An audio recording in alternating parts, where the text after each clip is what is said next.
This is TLC to go. Hey everyone, and welcome to the Deep Dive. So today we're going deep on something super important for all of you out there in health sciences faculty, and that's, well, your well-being. We're going to be looking at some really interesting stuff from the UTHSC Teaching and Learning Center, all about the unique challenges you face. Yeah. And, we're going to talk about burnout, which I think we all know is a real risk, but we're also going to be diving into some pretty surprising strategies, hopefully, to help you all thrive. Yeah, it can be a lot, can't it? It really can, especially, in health sciences. You've got to be amazing teachers, researchers, and sometimes even maintain a clinical practice on top of everything else. Right, and then try to squeeze in those service commitments, too. Exactly. Yeah. And the UTHSC resources even talk about the minority tax, which, wow, that adds a whole other layer of pressure for faculty from underrepresented groups. It does, it really does. So that minority tax, it refers to all the additional burdens placed on those faculty. Well, Things like serving on all kinds of diversity committees or mentoring students from underrepresented backgrounds. right. Often on top of a workload that's already, pretty demanding. Yeah, absolutely. So it's no surprise that burnout is a big concern. A huge concern. Can we talk about that a little bit? What does burnout actually look like, especially for those of us in the health sciences faculty? Well, burnout is basically a state of total exhaustion, emotional, physical, mental. Oh, wow. Yeah. And it can manifest in a lot of ways, like cynicism. You start feeling detached, your productivity just plummets. You can even start to have health problems. That sounds serious. It is. And the worst part, when faculty are burned out, it's not just them that suffers, It impacts their students, it impacts their work. That makes sense. Yeah. So what can we actually do about it? I know the UTHSC materials talk about some positive strategies. What have you found actually works? One of the biggest things that stands out to me is mentorship. Having a more experienced colleague to lean on, someone who can give you guidance and support. That's invaluable, especially when you're early career faculty and still figuring things out. Yeah, I can see how a mentor could be so helpful with managing your workload or just navigating, all the complexities of academia, right? Absolutely. And the UTHSC source also recommends something else that's so important but often overlooked. Okay, what's that? Building a strong community. They specifically call out faculty learning communities as a really great way for faculty to connect with each other. Yeah, those sound great. They can share their experiences, and offer support. It's a really good way to combat the isolation that so many faculty experience. Especially those from underrepresented groups. Exactly. And then there's the big one, setting boundaries. Oh, boundaries. Yeah. Easier said than done. It can be tricky, especially in health sciences. Yeah. But it's absolutely crucial if you want to avoid burnout. Right. I get that. It's about protecting your time and energy, making a conscious effort to actually disconnect from work when you're off the clock. Yeah, making sure you prioritize activities that replenish you. And how do you do that? Well, it can be simple things like setting really clear work hours. Maybe you schedule in time for exercise or hobbies, or just practice some mindfulness techniques. Okay. What else? Well, the UTHSC source also talks about prioritizing tasks and using some positive psychology techniques. Oh, interesting. And you know what else they suggest? Coloring. Coloring. Seriously? It sounds a little simplistic, right? It does. But research has actually shown that engaging in those kinds of creative activities can be a real stress reliever. It's about giving your mind a break from all the constant demands, allowing yourself to be present. To just be. Exactly. So it sounds like there are a lot of different things that faculty can try. There are. But what about at the institutional level?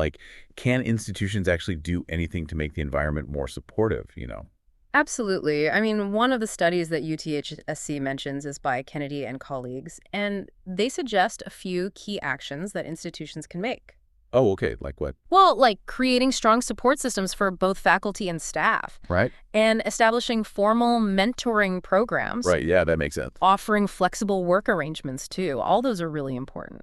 So it's about having, supportive policies and structures in place. Exactly. What else did they talk about?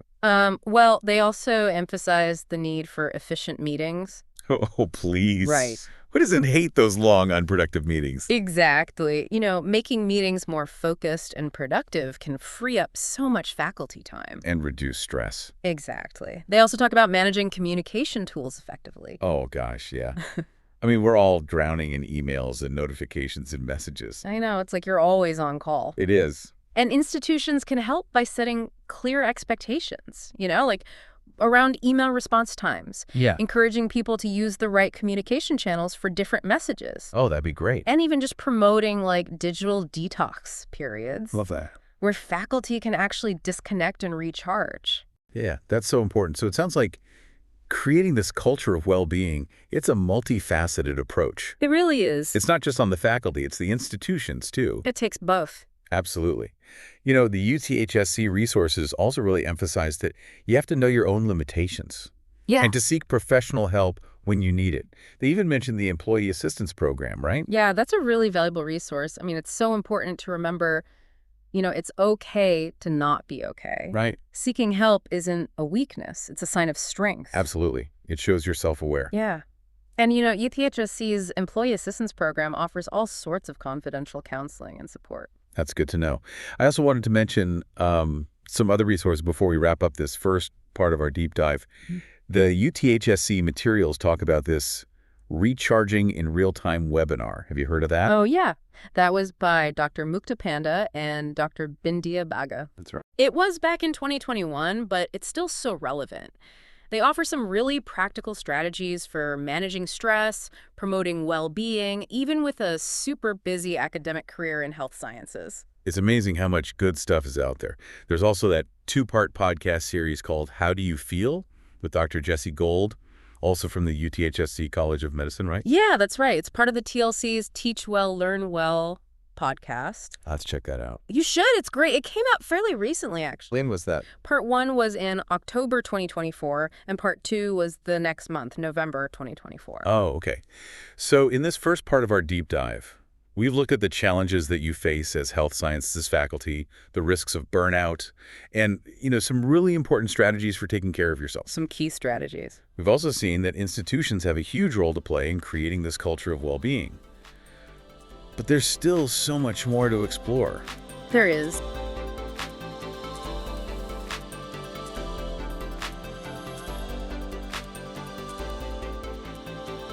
Welcome back to the deep dive. So before we move on, there's this one study from the UTHSC materials I really want to unpack a bit. It's the one by Larson and colleagues, published in the Journal of Career Assessment. Oh, yeah, that one's really interesting. It looks at the connection between the academic environment and faculty well-being, right? Right. What I find so fascinating about that study is, it's their focus on these psychological needs. The idea is that when these basic needs are met at work, faculty are much more likely to thrive. Okay, so what kind of needs are we talking about here? They highlight 3: autonomy, competence, and relatedness. Okay, let's break those down. Let's start with autonomy. What does that even mean in the context of, being a health sciences faculty member? Good question. So autonomy is really about feeling like you have control, control over your work, your decisions. Okay. So faculty who have that high level of autonomy, they feel like they get to choose their research projects, design their courses the way they want. They can manage their time effectively. Yeah, I mean, that makes sense. Feeling like you have agency, that's got to be huge for well-being. Huge. What about competence? So competence is that feeling of being, capable, effective in your role. Right. So faculty who feel competent, they believe they have the skills and knowledge to succeed in their teaching, their research, all their responsibilities. They have a sense of mastery, right? Exactly. Sure. Knowing that you can handle whatever challenges get thrown your way. And then you have relatedness, Okay. which is all about feeling connected to others. Makes sense. Feeling that sense of belonging in the workplace. I mean, we all need those human connections. Me too. Especially in a field as demanding as health sciences. Definitely. And the Larson study really highlights that all 3, autonomy, competence, and relatedness, they're all essential for faculty well-being. Essential. It feels like institutions really have this opportunity, don't they, to create environments that support these needs. They do. It's about creating a culture that values input from faculty, recognizes their expertise, and really fosters that sense of community. Right. And that sort of brings us back to the strategies we were talking about earlier, like mentorship, those faculty learning communities. Exactly. Flexible work arrangements. Yeah, all of those can go a long way toward meeting those psychological needs and promoting overall well-being. They can. There's another study from the UTHSC materials that I think adds a really interesting layer to this whole conversation. Which one is that? It's the one by Brazeau, Frenzel, and Prescott, Facilitating Wellbeing in a Turbulent Time. Oh, yes, yes. And it's especially relevant now, wouldn't you say? Oh, absolutely. Yeah. With all the challenges faculty have been facing these past few years. Absolutely. What I think is so interesting about that study is, well, they take this broader view. They recognize that faculty well-being, it's not just about individual factors and what the institution does. Right. It's also about the larger societal context. What do you mean? I mean, things happen in the world around us. They do. And we can't ignore how that impacts our well-being. You're right. You're right. I mean, think about when this study was published. It was 2020. Right at the start of the pandemic. Exactly. That was a turbulent time for everybody. It was, and especially for those in health sciences. Yeah, it was. And the researchers, they actually acknowledged the profound impact that the pandemic had on faculty. They did. I mean, Yeah. everyone was reporting increased stress, anxiety, burnout. It was everywhere. It was. And I think it's a really important reminder that faculty well-being, it's not just an individual responsibility. No. It's a collective one. Mm. We have to support each other, advocate for policies that, actually promote well-being, and just, well, create a culture of care. A culture of care. I love that. I couldn't agree more. And the Brazeau study also offered some really specific strategies for well-being during those times of crisis. Oh, like what? Well, like having clear communication from leadership, Okay. Yeah. providing resources to help faculty cope with stress, Makes sense. and fostering that sense of community, that feeling that you're not alone. You're not in it alone. Yeah, those are really important, especially when everything feels so chaotic and uncertain. They are.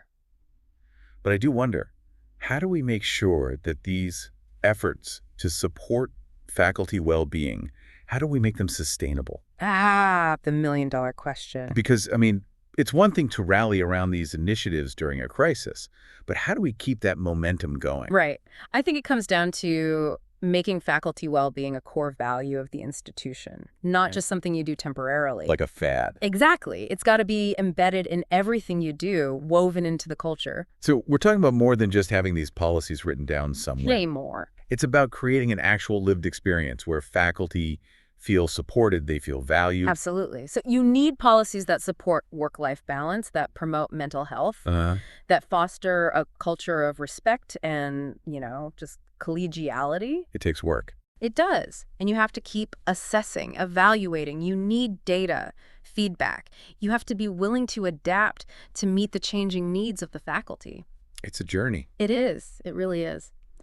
Before we wrap up this part, I do want to circle back to something we talked about earlier, the whole minority tax thing. Yes, we have to talk about that more. And how it impacts underrepresented faculty. Because that is a crucial part of this whole conversation. It is. And, the UTHSC materials really highlight those unique challenges. I mean, faculty from underrepresented groups, they often experience higher levels of stress, burnout, isolation. They do. And it's not just about their individual experiences either. It's systemic. Exactly. It's about the systemic barriers, the inequities that create these disparities. And we can't shy away from that. So how do we create an environment that's truly equitable, supportive for all faculty? I think it starts with acknowledging those systemic factors. We have to look at our policies, our practices, our culture, and figure out what the barriers are. And dismantle them. And dismantle them, exactly. We have to create a system where everyone has the opportunity to thrive. Everyone. Everyone. And that also means providing targeted support and resources to those underrepresented faculty, recognizing those unique challenges. What does that look like? Well, things like mentorship programs, but specifically designed for them. Affinity groups, where they can connect with others who understand their experiences. Yeah, that makes sense. Professional development that helps them navigate things like bias and microaggressions. Those are great examples. It's about making sure everyone feels like they belong, that they're valued. That they're valued. We also need to have more open dialogue, right? More education, just to raise awareness about this minority tax issue. Absolutely. We need those honest conversations, challenge our own biases, and really work together to create a more just, equitable community. This is so important, and I know we're going to continue exploring this in part 3 of our deep dive. We are, so stay tuned. We'll be talking about even more specific strategies, resources for promoting well-being among underrepresented faculty. We'll also be discussing how we can all play a role in creating a more inclusive and supportive environment for absolutely everyone in academia. So, See you soon.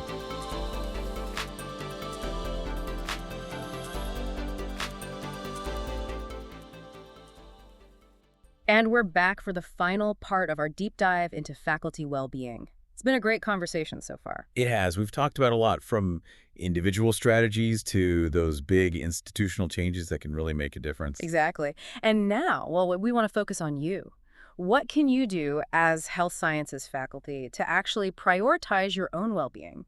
And how can you help create a culture of well-being in your own department, in your institution? It's time to put all this knowledge into action. Yes, it is. So where do we even begin? What are some concrete steps that faculty can take? Well, remember those 3 psychological needs we talked about: autonomy, competence, and relatedness. Oh, yeah. Those are essential for everyone. Especially in a field as demanding as health sciences. Right, from the Larson study. But how do we cultivate those in our everyday work lives? Right. Well, let's start with autonomy. How can you increase your sense of control? Maybe you could try negotiating for more flexible work arrangements. Okay. Yeah. Could you delegate tasks more effectively? Or just be more mindful about how you structure your time? Those are great ideas. What about competence? How can you enhance that feeling of mastery, especially with so many demands on your time? It's tough. It is. But maybe you could look for some professional development opportunities, ones that really align with your passions. Oh, that's a good idea. Or collaborate with colleagues on projects that excite you. And don't forget to celebrate your successes. Oh, yes. Celebrating successes is so important. It's so easy to just get caught up in all the to-dos and forget to take a minute to really acknowledge what you've accomplished. Exactly. Yeah. Taking time to savor those wins, it can really boost your well-being. It can. It reminds you why you're doing the work in the first place. And then there's relatedness, that sense of connection. Which can be hard to find sometimes in academia. It can. So make a conscious effort to build relationships with your colleagues. Actually participate in those faculty learning communities. Right, right. Even just having coffee or lunch with a coworker can make a difference. It's about those little acts of connection. They build up. They do. They help create a sense of community. Where people feel supported. Exactly. Those are all great individual strategies, but what about going a step further? How can faculty really be agents of change within their institutions? How do we push for broader, more systemic changes? Well, I think it starts with just raising awareness. Okay. Talk to your colleagues about the importance of faculty well-being. Share the research. Make the case for why investing in well-being, it benefits everyone, the faculty and the institution as a whole. Right. It's about changing the culture, moving away from that productivity at all costs mindset. Exactly. And don't be afraid to advocate for specific things like more flexible work policies, better mental health resources, even just having designated spaces on campus for, relaxation. Oh, I love that. Spaces for rejuvenation. It's about creating an environment where faculty feel supported, valued, empowered to prioritize their well-being. You're right. And we don't have to do this alone. You don't. Connect with colleagues who share your passion for well-being. Work together to create lasting change. Collective action is powerful. It is. And speaking of collective action, I want to come back to the minority tax issue. We have to talk about that more. We do. It's something we all need to be aware of. And actively working to address. Absolutely. It's not enough to just say, we support diversity and inclusion. We need to take action. We need to make a real effort to create a truly equitable environment for all faculty. So how do we do that? How do we move beyond words? It starts with education. We need to educate ourselves about the unique challenges that underrepresented faculty face. Be mindful of our own biases. And we have to speak up. When we see microaggressions, when we see discrimination, we need to say something. Be an ally. Be an ally. Use your privilege to amplify those marginalized voices. Help create a more inclusive community. Exactly. And at the institutional level, we need to create that true culture of belonging. Maybe that means mentorship programs specifically for underrepresented faculty, affinity groups where they can connect with each other, professional development opportunities that address their specific needs. It's encouraging to see more and more institutions taking steps in the right direction. It is. But we still have a long way to go. We do. And it's an ongoing commitment. It is. And it's not just about, fixing problems. It's about creating a truly positive environment, a thriving environment for all faculty, no matter their background. Celebrating diversity, making sure everyone feels like they belong. Recognizing that everyone has something unique to offer. Exactly. And with that, I think we've reached the end of our deep dive. We have. We've explored the challenges, the strategies, the resources to help you all thrive. We've also talked about how you can be the change. Prioritize your own well-being. Advocate for a more supportive, inclusive academic culture. We hope this has been helpful. We hope it's given you some tools to make a difference. Remember, your well-being matters. It does. For you, for your institution, for everyone. So invest in yourself. Connect with others. Be an agent of change. And be sure to check out all those amazing resources. The ones from the UTH HSC materials and in our show notes. There's so much support out there. Thanks for joining us on this deep dive. Take care of yourselves. And each other. See you next time.